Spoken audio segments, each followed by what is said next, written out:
Sabi nyo kahapon, sa proper forum po haharap si VP Sara. Para lang po malinaw, saan po ba yung sinasabi ninyo na proper forum?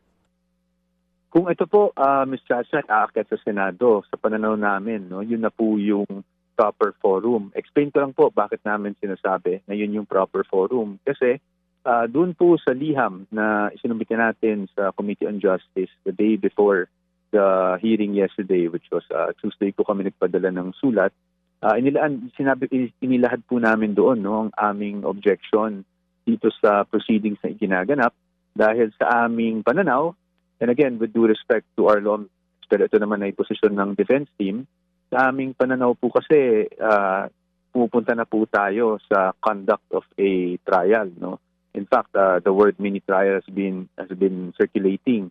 At yung mini-trial po sa amin, malinaw naman sa saligang batas natin na pagdating sa initiation of impeachment proceedings, yan po ay kapangyarihan ng ang House of Representatives. Pero pagdating po sa trial or pagtatry ng mga impeachment cases, yan po ay sa Senado na. That's why ang posisyon namin ay this is already exceeding the jurisdiction of the House of Representatives at dapat po kung talagang magkakaroon man ng ganitong semblance of a trial, talagang dapat sa Senado na po ito.